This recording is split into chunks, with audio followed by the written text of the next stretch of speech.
तो गाइस आज मैं एक्सप्लेन करूंगा लॉन्ग हाउचेन किस प्रकार से शिलीवान थ्रोन ऑफ इटर्निटी को हासिल कर इस पूरे मानवता का सबसे ज्यादा स्ट्रॉन्गेस्ट कल्टीवेटर बनने वाला है। तो गाइस ये वीडियो होने वाला है पार्ट 11। अगर आपने हमारे पिछले पार्ट्स को मिस कर दिया तो मैंने उसका लिंक आपको वीडियो के डिस्क्रिप्शन बॉक्स में दे दिया है, तो आप वहां से चेकआउट कर सकते हैं। तो चलिए बिना किसी देरी के इस एपिसोड की स्टार्टिंग करते हैं। तो गाइस हमने पिछले एपिसोड में देखा था जो सायर होती है उसका सामना मेज टेंपल के काफी ज्यादा पावरफुल एल्डर जिसका नाम होता है एल्डर मोबू। और गाइस एल्डर मोबू को एक और नाम से जाना जाता है जिसका नाम है डार्क एल्डर।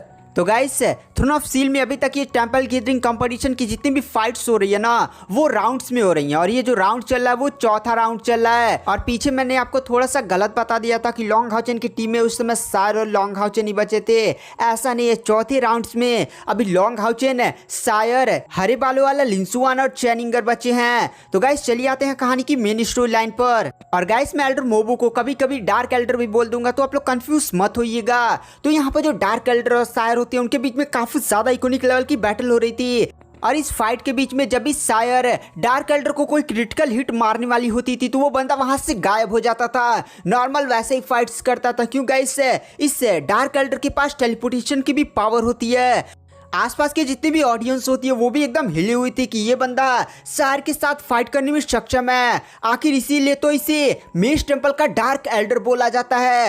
ऑडियंस ने सायर की पावर को देखा था जब मास्टर यांग हायू और लॉन्ग हाउचेन की भयानक वो लास्ट वाला अटैक नहीं हुआ था, और उस अटैक की वजह से जो अरीना की सिक्योरिटी फॉर्मेशन थी वो भी एकदम टूट चुकी थी। तो वहां पर सायर ने ही अपने टावर ऑफ इटर्निटी को समन कर सभी की लाइफ को सेव किया था। यहाँ पर जो सायर होती है वो एल्डर मोबू के साथ फाइट करते हुए उस पर एक पीछे से बहुत ही ज्यादा खतरनाक क्रिटिकल हिट मारने वाली होती है, लेकिन वहां पर जो एल्डर मोबू होता है अचानक से टेलीपोर्ट हो जाता है। और इस बार सायर नोटिस करती है कि आसपास उसके एक अजीब सा केज बन जाता है, मतलब ऐसे पिंजड़ा बन जाता है। और सायर आसपास देखती है तो वहां पर एल्डर मोबू थोड़ा सा उससे दूर प्रकट होता है और हंसते हुए कहता है यह मेरी एक लेवल 9 की काफी ज्यादा पावरफुल शीलिंग वाली टेक्निक है सायर, अब तुम इससे बाहर निकल सकती हो तो निकलो। इसी के साथ जो एल्डर मोबू होता है वो अपना डार्क एम्परर डोमेन को एक्टिवेट कर देता है और अपना एक काफी ज्यादा पावरफुल मैजिक वाला स्पेल कास्ट कर देता है, क्योंकि वो भी जानता था कि सायर जब अपनी भयानक पावर को अनलिश करेगी या अपनी डोमेन टेक्निक का यूज करेगी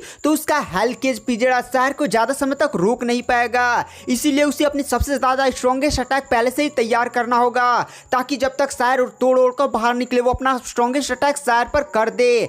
इसी के साथ जो एल्डर मोबू होता है वो अपना डार्क एम्परर डोमेन की सारी पावर्स को एक जगह पर इकट्ठा करता है और अपनी सबसे ज्यादा स्ट्रॉन्गेस्ट अटैक का यूज करता है, जिसकी वजह से ना उसके सामने काफी ज्यादा पावरफुल डार्क एम्परर का क्लोन तैयार होता है। उस काले से बड़े से क्लोन के अंदर से काफी ज्यादा भयानक काली आवाज रिलीज हो रही होती है, और उस बंदे ने अपने हाथ में एक बहुत ही ज्यादा खतरनाक ब्लैक कलर की स्वॉर्ड पकड़ी होती है। यहाँ पर जो सायर होती है वो भी उस डार्क एम्परर क्लोन को देखती है और सायर के चेहरे पर एक अजीब सी मुस्कान आ जाती है और सीधे ही सायर उस हेल केस से गायब हो जाती है और एल्डर मोबू के पीछे आ जाती है और एल्डर मोबू पर एक काफी ज्यादा पावरफुल अटैक करने वाली होती है। एल्डर मोबू एकदम हिल जाता है कि भाई ये क्या हुआ, आखिर सायर मेरे अचानक से पीछे कैसे आ सकती है, वो तो मेरे हेल केज वाली टेक्निक में थी ना, उसको तोड़कर बाहर आना चाहिए था, लेकिन भाई उसको तोड़ा भी नहीं, अचानक से गायब होकर मेरे पीछे कैसे आ गई। और एल्डर मोबू अपनी पूरी टेलीपोर्टेशन वाली ताकतों को झोंक देता और एक झटके में वहां से गायब होता है, वरना अगर एक सेकंड भी लेट हुआ होता तो भाई वो फाइट हार चुका होता।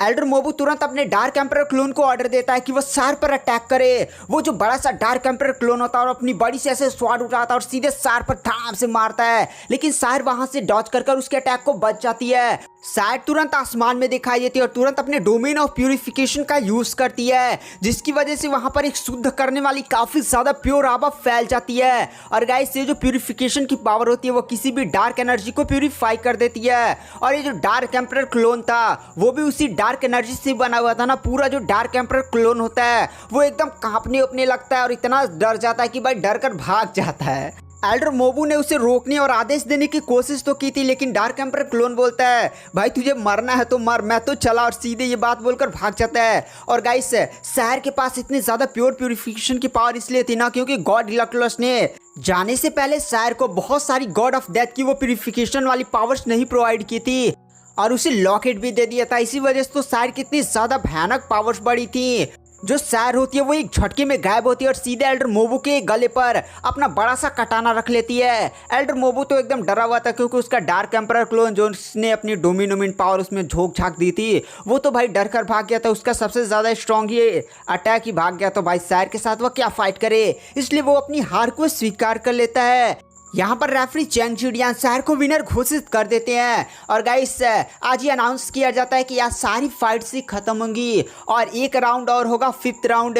उसी के अंदर आज ही वो भी 5th राउंड खत्म किया जाएगा और जल्दी से टेंपल गैदरिंग कंपटीशन को खत्म किया जाएगा क्योंकि टेंपल गैदरिंग कंपटीशन 5-6 दिनों से लगातार चल रहा है और जितने भी टेंपल्स के सभी स्ट्रॉन्गेस्ट कल्टिवेटर हैं वह होली सिटी के इस कंपटीशन में मौजूद हैं और बाकी जो 6 टेम्पल्स की जो जगह है वहां पर पावरफुल कल्टीवेटर सभी नहीं मौजूद हैं। तो हो सका है लेट्स सपोज से मेष टेम्पल में कोई पावरफुल डीमंस का अटैक हो जाए और मेष टेम्पल के लीडर और बाकी एल्डर्स तो इस कंपटीशन में मौजूद हैं। तो भाई वो लोग अपने टेम्पल को डिफेंड करने के लिए समय पर कैसे पहुंचेंगे, इसीलिए थोड़ा सा जल्दी इस टेंपल गैदरिंग कंपटीशन को खत्म कराया जा रहा है। इसलिए यहाँ पर जो नेक्स्ट फाइट होती है वो काफी ज्यादा जल्दी होती है और कुछ राउंड्स के बाद नेक्स्ट फाइट की अनाउंसमेंट होती है जिसमें फाइट होने वाला था मेष टेंपल के एल्डर ली सैंगसी और दूसरी फाइट होने वाली थी लॉन्ग हाउचेन के टीम के चैन इंगर के साथ।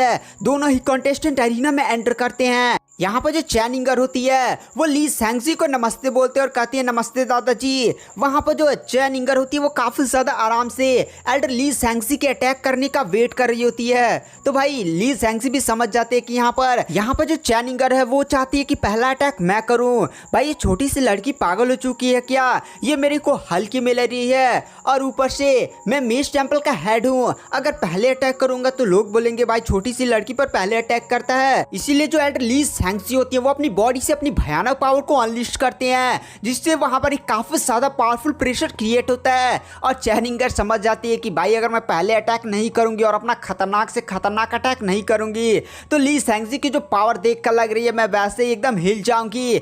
यहाँ पर जो लॉन्ग हाउचेन होता है उसे भी थोड़ी सी चैन इंगर की टेंशन होने लगती है क्योंकि यहाँ पर जो एल्डर ली सैंगसी है वो इस पूरे कंपटीशन के सेकंड सबसे ज्यादा पावरफुल अपोनेंट माने जा सकते हैं क्योंकि फर्स्ट नंबर पर मास्टर यांग हायू थे और सेकंड नंबर के बंदा ये बहुत ही ज्यादा स्ट्रॉन्ग है।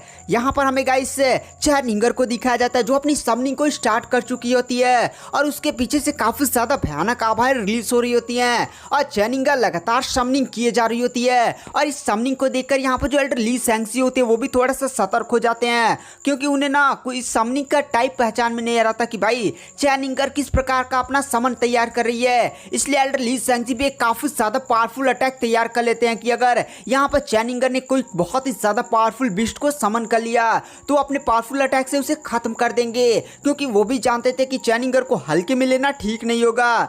लेकिन चैन इंगर लगातार 5 मिनट तक समनिंग करती ही रहती है। यहाँ पर जो एल्डर ली सैंगसी होते हैं वो भी अपना अटैक ऐसे तैयार कर खड़े होते हैं और वो भी थोड़ा सा गुस्से में चैन इंगर से बोलते भाई तुम कब तक अपना मंत्र पढ़ती रहोगी, कब तक समनिंग करती रहोगी, 5 मिनट से तुम कर क्या रही हो।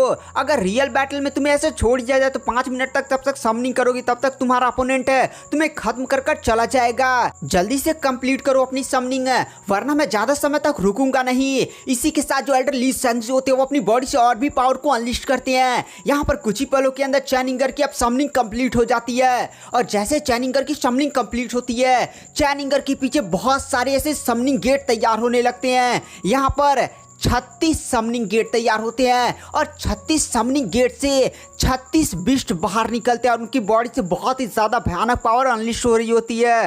और ये जो 36 बिस्ट आए हुए थे वो सभी के सभी लेवल 8 के कल्टीवेटर होते हैं। यहाँ पर जो चैन इंगर के दादाजी होते हैं वो भी चैन इंगर की इतनी ज्यादा भयानक समनिंग टेक्निक को देखकर काफी ज्यादा हिल जाते हैं क्योंकि एक समनर को लेवल 8 के बिस्ट को बुलाने के लिए अपनी सारी ताकत झोंकनी पड़ती है और एक लेवल 8 के पीक वाला बिस्ट को अगर समन कर ले तो उसे काफी ज्यादा जीनियस माना जाता है। लेकिन यहाँ पर चैन इंगर ने 36 समनिंग गेट से 36 लेवल 8 के पीक वाले बिस्ट को समन किया है। यहाँ पर जो एल्डर ली सैंगसी होती है वो भी थोड़ा सा शौक होते हैं लेकिन और जब इन बिस्ट की कल्टीवेशन को देखते हैं तो थोड़ा सा आराम लेते हैं क्योंकि ये सारे ही बिस्ट लेवल 8 के पीक वाले कल्टीवेटर थे और एल्डर ली सैंगसी की कल्टीवेशन पहले ही 4 लाख स्पिरिचुअल एनर्जी पार कर चुकी है और ये जो 36 लेवल 8 के बिस्ट है उनके लिए कोई भी बड़ा खतरा नहीं है। लेकिन अगर यही बिस्ट लेवल 9 के कल्टीवेटर होते हैं तो एल्डर ली सैंगसी को भी से निपटने में काफी ज्यादा प्रॉब्लम्स होती। ये सारे 36 बिस्ट जैसे एल्डर ली सैंक्सी पर अटैक करते हैं। एल्डर ली सैंक्सी बहुत ही आसानी से अपने सामने एक ऐसे शील्ड क्रिएट कर लेते हैं जिसकी वजह से ये सारे बिस्ट एल्डर ली सैंक्सी के शील्ड को भी नहीं तोड़ पा रहे होते हैं। यहाँ पर जो चैनिंगर होती है वो एक स्माइल देती है और तुरंत अपने बिस्ट गॉड डोमेन को एक्टिवेट कर देती है। और जैसे ही चैनिंगर का बिस्ट गॉड डोमेन एक्टिवेट होता है, चैनिंगर के पीछे बड़ी सी एक बिस्ट गॉड की आकृति दिखाई देती है और उस बिस्ट गॉड डोमेन से अचानक से कुछ अजीब सी पावर्स निकलती हैं जो उन सभी लेवल 8 के 3600 बिस्ट पर पड़ती है, जिसके कारण वो सभी 3600 लेवल 8 के बिस्ट अपने आप इवॉल्व होने लगते हैं और जो लेवल 8 के थे वो लेवल 9 के बन जाते हैं। पूरी ऑडियंस ये देखकर एकदम हिल जाती है कि भाई चैनिंगर ने ये क्या कर दिया। फाइट के बीच में ही उसने अपने बिस्ट जो 36 को उसने समन किया था, जो सभी के सभी लेवल 8 के थे, उन्हें फाइट के बीच में लेवल 9 का बना दिया।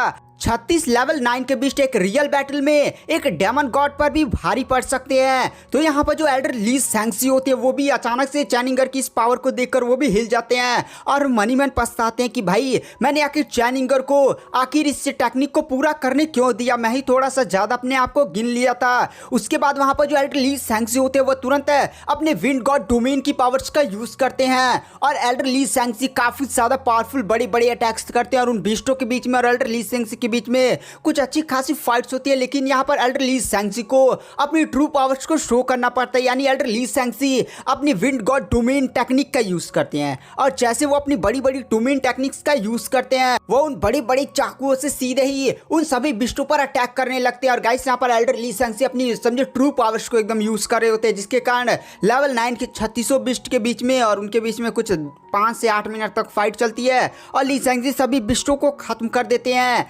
यहाँ पर जो गाइस चैनिंगर थे उसने सोचा था कि एल्डर ली सैंक्सी से वो जीत तो नहीं पाएगी, बट वो उन्हें इस हद तक मजबूर जरूर कर देगी कि एल्डर ली सैंक्सी अपनी पूरी पावर्स को शो करे और एल्डर ली सैंक्सी की काफी ज्यादा स्पिरिचुअल एनर्जी खत्म हो जाए। और स्पिरिचुअल एनर्जी एक बार भारी मात्रा में खत्म हो जाएगी तो उसे रिकवर करने में टाइम लगता है और ये जो पूरा कंपटीशन था उसे आज ही खत्म किया जाने वाला था।